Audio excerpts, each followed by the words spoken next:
Hello दोस्तों, स्वागत है आपका आपके अपने चैनल इलेक्ट्रिकल गोपाल में। दोस्तों, आज की क्लास बहुत ज़्यादा इंपॉर्टेंट होने वाली है। अगर आप यहाँ पे बार के एग्ज़ाम की तैयारी कर रहे हैं, देखिए बार के एग्ज़ाम की तैयारी कर रहे हैं तो आज की क्लास दोस्तों आपके लिए होने वाली है। बहुत इंपॉर्टेंट क्लास होने वाली है। इस क्लास में मैंने मोस्ट इंपॉर्टेंट ऑब्जेक्टिव क्वेश्चन रखे हैं इलेक्ट्रीशियन ट्रेड के। आप यहाँ पे देख सकते हैं क्वेश्चन हिंदी और इंग्लिश दोनों लैंग्वेज में रखे गए हैं ताकि किसी भी छात्र को कोई प्रॉब्लम ना हो। दोस्तों, बहुत सारे छात्र यहाँ पे बार बार कमेंट करके ये पूछ रहे थे कि सर जो भाभा एटॉमिक रिसर्च सेंटर में जो भर्ती निकली है ये परमानेंट है कि यहाँ पे ये प्राइवेट है, एक मतलब टेम्परेरी जॉब एक तरीके से। इस तरीके से बार बार छात्र कमेंट कर रहे हैं। देखिए, किसी भी भ्रम में मत रहिए, बिल्कुल परमानेंट जॉब है, सरकारी भर्ती है, ठीक है, परमानेंट जॉब है। कोई भी आपकी यहाँ पे टेम्परेरी जॉब नहीं है, ये परमानेंट जॉब है। छात्र बोल रहे हैं सर 3 साल की ट्रेनिंग होगी। अरे जो 3 साल की ट्रेनिंग होगी उसमें भाई आपको सिखाया जाएगा, तो आपको सीखना तो पड़ेगा, तभी तो आप काम कर पाएंगे। तो दोस्तों, ये मत समझिए कि यहाँ पे टेम्परेरी वैकेंसी है, बिल्कुल सरकारी परमानेंट वैकेंसी है। काफ़ी अच्छी मात्रा में यहाँ पे वैकेंसी निकली है आप सभी छात्रों के लिए। तो ज़्यादा से ज़्यादा छात्र जो है अभी से तैयारी में जुट जाइए ताकि आपका सिलेक्शन इसमें हो सके। देखिए, क्वेश्चन मैं आपको बता देता हूँ। देखिए, बिल्कुल सिलेक्टेड क्वेश्चन मैं आपको यहाँ पे कराने वाला हूँ। बिल्कुल सिलेक्टेड क्वेश्चन मैं आपको कराने वाला हूँ जो कि प्रीवियस एग्जाम्स में काफ़ी बार ये क्वेश्चंस पूछे गए हैं, वही क्वेश्चन मैं आपको यहाँ पे करा रहा हूँ। और दोस्तों, इन्हीं क्वेश्चन के पूछे जाने की बहुत ज़्यादा संभावनाएं रहती हैं आपके एग्जाम में। तो कोई ज़्यादा हार्ड लेवल नहीं है, बिल्कुल मीडियम लेवल रखा है ताकि आपको ईजिली समझ में आ जाए। और कुछ क्वेश्चन यहाँ पे मैंने हार्ड लेवल के भी रखे हैं ताकि आपका माइंडसेट जो है वो दोनों तरीके से काम करे, ईजी क्वेश्चन पे भी और हार्ड क्वेश्चन पे भी। तो चलिए दोस्तों, हम चलते हैं अपने आज के क्वेश्चन पर। देखिए, क्वेश्चन करने से पहले मैं कह दूं, अगर आप हमारे चैनल पे पहली बार विजिट कर रहे हैं तो दोस्तों इलेक्ट्रिकल गोपाल को जरूर सब्सक्राइब कर लीजिए। मोस्ट इंपॉर्टेंट ऑब्जेक्टिव क्वेश्चन मैं आपके लिए कराता रहता हूं। आज की यहाँ पे 9वें नंबर की ये क्लास होने वाली है। 8 क्लासें ऑलरेडी हो चुकी हैं। बार की प्लेलिस्ट आपको सेपरेट मिल जाएगी। तो ज़्यादा से ज़्यादा छात्र जो है पिछली क्लासों को जरूर देख लीजिए ताकि आपके कॉन्सेप्ट यहाँ पे क्लियर हो जाएं। हम चलते हैं क्वेश्चन पे। देखिए, क्वेश्चन कितना सिंपल क्वेश्चन है, बढ़िया क्वेश्चन है। देखिए, क्वेश्चन बोल रहा है which of the following whose unit is not in ohm. आजकल देखिए नॉट वाले जो क्वेश्चन है ना वो एग्जाम के फेवरेट होते जा रहे हैं और बार बार ये क्वेश्चन एग्जाम में पूछे जाते हैं। तो आप यहाँ पे ऑप्शन देखिए। ऑप्शन पहला है रेजिस्टेंस। भाई रेजिस्टेंस की यूनिट ओम में नहीं होती क्या? देखिए, रेजिस्टेंस की यूनिट ओम होती है, R बराबर रो एल अपॉन ए, फॉर्मूला आपने पढ़ा होगा। और एक है दोस्तों यहाँ पे इम्पीडेंस। इम्पीडेंस क्या है? इम्पीडेंस को हम जेड से प्रदर्शित करते हैं। ये दोस्तों रेजिस्टेंस की पहले अगर मैं बात करूं तो रेजिस्टेंस जो है करंट के फ्लो होने का विरोध करता है, वो भी डीसी में करंट के फ्लो होने का विरोध करता है। और इम्पीडेंस जो है एसी में यहाँ पे करंट के फ्लो होने का विरोध करता है। तो आप सभी को पता होना चाहिए दोनों की यूनिट यहाँ पे ओम होती है। और जो रिएक्टेंस होता है जिसे हम एक्सएल या फिर एक्सी से यहाँ पे प्रदर्शित करते हैं, इसकी यूनिट भी यहाँ पे ओम होती है। बचा यहाँ पे दोस्तों एडमिटेंस। एडमिटेंस को हम यहाँ पे वाई से प्रदर्शित करते हैं। वाई बराबर होता है 1 अपॉन जेड। यानी कि आप साफ साफ यहाँ पे देख सकते हैं ये दोस्तों इम्पीडेंस का रेसिप्रोकल है। इम्पीडेंस का रेसिप्रोकल है एडमिटेंस और इसकी यूनिट होती है दोस्तों मोहो या हम इसको साइमन भी बोलते हैं। तो इसका यहाँ पे ऑप्शन नंबर डी करेक्ट होने वाला है। देखिए, ऑप्शन नंबर डी यहाँ पे करेक्ट होने वाला है। y बराबर 1 अपॉन जेड। काफ़ी इंपॉर्टेंट क्वेश्चन है। मैं आपको इसकी PDF भी प्रोवाइड कराने वाला हूं। तो ज़्यादा से ज़्यादा छात्र जो है हमारे टेलीग्राम चैनल इलेक्ट्रिकल गोपाल से जुड़ जाइए। टेलीग्राम चैनल का लिंक इसी क्लास के डिस्क्रिप्शन बॉक्स में आपको मिल जाएगा। तो ज़्यादा से ज़्यादा छात्र जो है हमारे टेलीग्राम चैनल से भी जुड़ जाइए और इसकी PDF आप डाउनलोड कर सकते हैं और बार बार इसका रिविजन भी आप यहाँ पर कर सकते हैं। तो क्वेश्चन देखिए, अगला क्वेश्चन है। यहाँ पे दोस्तों मैंने कुछ न्यूमेरिकल पोर्शन भी रखने का प्रयास किया है। बार बार छात्र बोल रहे थे कि सर न्यूमेरिकल नहीं आते क्या? अरे भाई न्यूमेरिकल आते हैं, थोड़ा स्क्रीन पे यहाँ पे समझाने में प्रॉब्लम होती है, तो इस वजह से मैं अभी थोड़ा न्यूमेरिकल नहीं ले रहा।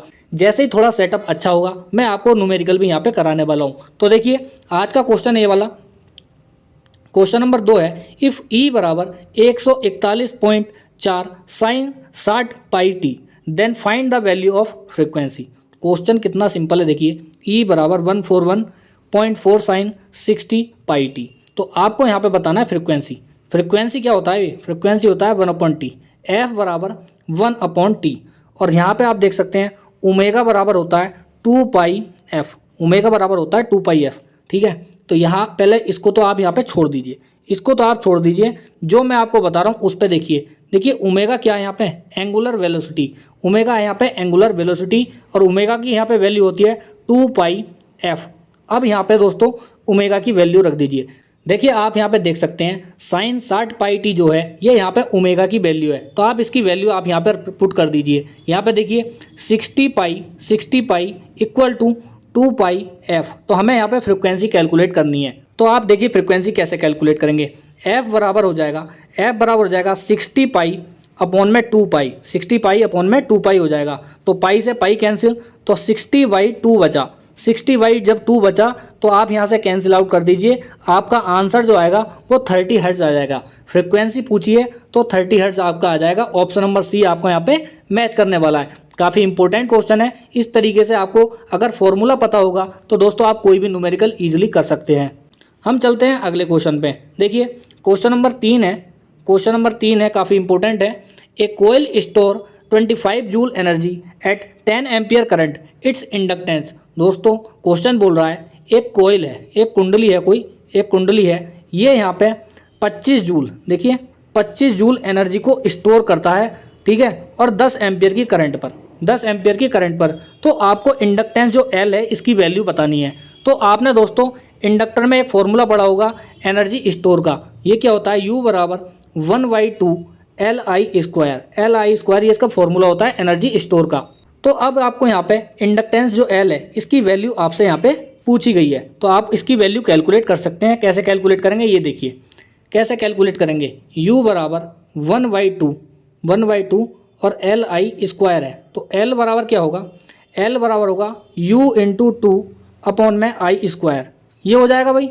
तो अब आप यहाँ पे इसकी वैल्यू पुट कर दीजिए। देखिए एनर्जी कितनी है यहाँ पे 25 है, इंटू 2 कर दीजिए, और I स्क्वायर 10 है तो इसकी यहाँ पे स्क्वायर कर दीजिए, यानी कि ये 100 हो जाएगा।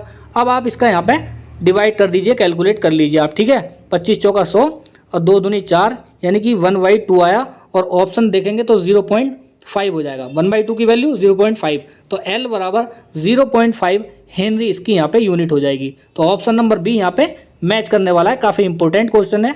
अगर आपको फॉर्मूला पता होगा तो दोस्तों आप इजीली इन क्वेश्चन को कर सकते हैं। हम चलते हैं अगले क्वेश्चन पर। आप यहाँ पे देख सकते हैं क्वेश्चन नंबर 4 है। अभी पिछले क्वेश्चन का ही मिलता जुलता ये क्वेश्चन है, बस पिछले क्वेश्चन में आपसे यहाँ पे फ्रीक्वेंसी पूछा था और इस क्वेश्चन में आपसे यहाँ पे आरएमएस वैल्यू पूछ लिया है। इस साइन वेव की यहाँ पे आपको आरएमएस वैल्यू बतानी है, ठीक है। ये वैल्यू दी गई है और इसकी आरएमएस वैल्यू आपको बतानी है। आरएमएस वैल्यू का फॉर्मूला क्या होता है, ये होता है VRMS equal to 0.707 into IM। IM क्या है यहाँ पे, ये मैक्सिमम वैल्यू है, और ये यहाँ पे आरएमएस वैल्यू है वोल्टेज की।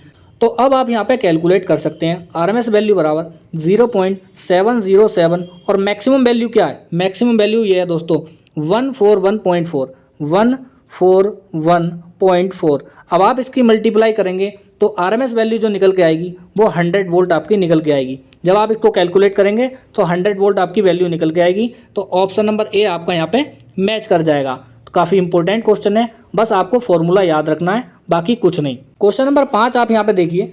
क्वेश्चन नंबर 5 है power in A 3 phase circuit. देखिए आपको सिंपल इतना बताना है कि 3 फेज सर्किट में, एक 3 फेज सर्किट है उसमें हमें पावर कैलकुलेट करनी है, तो वो कौन से फॉर्मूले से करते हैं। आपको यहाँ पर पता होगा पावर कैलकुलेट करने के 2 फॉर्मूले होते हैं, तो दोनों ही होंगे। अब कौन कौन से होंगे देखिए, P बराबर 3 B फेज I फेज और कोस पाई। ये तो दोस्तों फेज में पावर कैलकुलेट करने का फॉर्मूला है। हम, ठीक है, फेज में, अगर हमें फेज में पावर चाहिए तो हम इस फॉर्मूले से कैलकुलेट करते हैं। अगर हमें लाइन में पावर चाहिए तो इस फॉर्मूले से कैलकुलेट करते हैं। P बराबर √3 VL IL cos फाई, ठीक है। VL IL है लाइन वोल्टेज और लाइन करंट, और B फेज और I फेज है यानी कि फेज वोल्टेज और फेज करंट, ठीक है। अब वो डेल्टा है या स्टार है, ये दोस्तों इसकी वैल्यू इस पर निर्भर करती हैं। अभी हम डिस्कस करेंगे आगे चल के अगले क्वेश्चन में। तो दोस्तों इसका ऑप्शन नंबर सी यहाँ पे होने वाला है, दोनों फॉर्मूले, बोथ 1 और 2। अगले क्वेश्चन पे चलते हैं। क्वेश्चन नंबर 6 है देखिए, 3 फेज लोड इज बैलेंस, ठीक है। 3 phase load is balance if all the 3 phase have same. Question बोल रहा है 3 फेज लोड जो होता है वो संतुलित कब होगा, हम उसको कब संतुलित कहेंगे या कब बैलेंस कहेंगे, कौन सी वैल्यू इसमें यहाँ पे सेम होनी चाहिए। इम्पीडेंस हुआ, पावर फैक्टर हुआ, या दोनों। देखिए ऑप्शन नंबर सी यहाँ पे करेक्ट होगा। अगर किसी भी सर्किट में इम्पीडेंस जेड और कॉस फाई पावर फैक्टर, ठीक है, अगर ये सेम है, ठीक है, तो वो यहाँ पे 3 फेज बैलेंस सर्किट कहलाएगा। 3 फेज बैलेंस सर्किट कहलाएगा। ऑप्शन नंबर सी इसका करेक्ट हो जाएगा। चलिए चलते हैं अगले क्वेश्चन पे। क्वेश्चन नंबर 7 देखिए, क्वेश्चन नंबर 7 आप यहाँ पे देख सकते हैं, a watt meter measure power. Watt meter कौन सी पावर मीजर करता है, आपको इतना बताना सिंपल बस। तो दोस्तों आप सभी को पता होगा कि जो वॉट मीटर होता है वो हमारी एक्टिव पावर मीजर करता है। वाट मीटर यहाँ पे एक्टिव पावर को मीजर करता है, ठीक है, एपरेंट पावर को मीजर नहीं करता, ठीक है, रिएक्टिव पावर को भी नहीं करता, लेकिन एक तरीके से रिएक्टिव पावर को मीजर कर सकता है। कुछ मॉडिफिकेशन हमें वाट मीटर में करने पड़ते हैं, उसके बाद में रिएक्टिव पावर भी मीजर हो जाती है। लेकिन हमें इस क्वेश्चन में ऑप्शन के अकॉर्डिंग चलना है। तो दोस्तों इसका बेस्ट ऑप्शन जो माना जाएगा वो ऑप्शन नंबर ए माना जाएगा, active power. A watt meter measure active power, ठीक है, ऑप्शन नंबर ए यहाँ पे करेक्ट होने वाला है। चलिए चलते हैं अगले क्वेश्चन पे। देखिए क्वेश्चन नंबर 8 है दोस्तों, काफ़ी इंपॉर्टेंट क्वेश्चन है। मैं आपको अब स्टार और डेल्टा के बारे में आपको यहाँ पे बताने वाला हूँ। दोस्तों बताने से पहले ज़्यादा से ज़्यादा छात्र जो है इस वीडियो को या इस क्लास को अपने दोस्तों में शेयर कर दीजिए और एक बार इलेक्ट्रिकल गोपाल को सब्सक्राइब भी कर लीजिए। काफ़ी इंपॉर्टेंट क्वेश्चन आपको आगे चल के और मैं कराने वाला हूँ। देखिए क्वेश्चन बोल रहा है, in delta connection the relation between line current and phase current. Simple आपको डेल्टा में बताना है लाइन करंट और फेज करंट में क्या रिलेशन होता है। देखिए दोस्तों डेल्टा में क्या होता है, डेल्टा में होता है लाइन वोल्टेज बराबर होती है फेज वोल्टेज के। लाइन वोल्टेज बराबर होती है भाई फेज वोल्टेज के, और जो लाइन करंट होती है ना वो होती है √3 फेज करंट, √3 फेज करंट। ये आपको वैल्यू पता होना चाहिए। देखिए काफ़ी इंपॉर्टेंट कंक्लूजन है, काफ़ी इंपॉर्टेंट। ऑप्शन आप यहाँ पे देख सकते हैं, ऑप्शन नंबर सी यहाँ पे मैच कर रहा है। लाइन करंट बराबर √3 के फेज करंट इसकी यहाँ पे वैल्यू हो जाएगी। अब मैं आपको यहाँ पे स्टार में बता देता हूँ।